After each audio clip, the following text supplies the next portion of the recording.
Hey, what's up? This is Donnie. Right now I got two tables of 25-56 max and two of 25-50 full ring. I said I don't play much full ring, but I do play it sometimes, especially when there's not that many 6 max tables going and I want to play more tables. Just because I like to guilt trip myself into putting in more volume. Because I feel like I really should put in more volume than I already do. There's obviously a lot of strategy differences between full ring and 6 max, but the biggest difference is just pre-flop hand standards. Basically, you want to be basically just tighter and straightforward when you're in early position in a full ring game. But you definitely can still mix it up in late position. I've said before that full ring you got to kind of be more standard. It's the way the game is, but you definitely can mix it up and do some crazy stuff in late position if the right circumstances arise.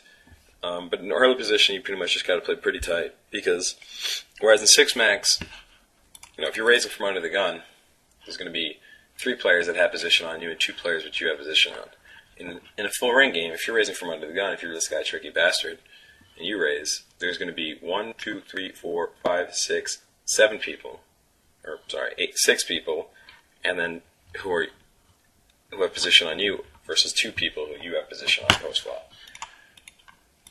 So obviously that just means simply that you're going to have to play tighter from those positions than you would in those positions in a 6 max game. So under the gun has a lot more meaning in a full ring game. You really got to be very tight and pretty just nitty and conservative in those spots, because positional disadvantage is just something you can't really ever overcome, no matter how good you are.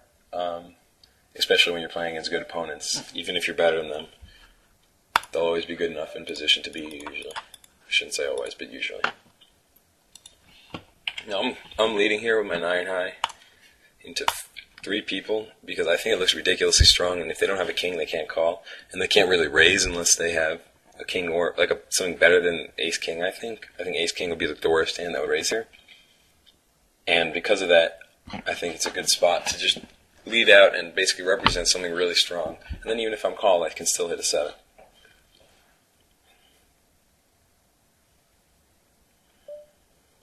That's generally a pretty bad card for me to bluff, because now if he has a king, there's less hands that beat him. I can represent more hands if say, a 4 turn, because then I can have 7, 8, and I can probably get him off swing like king, jack.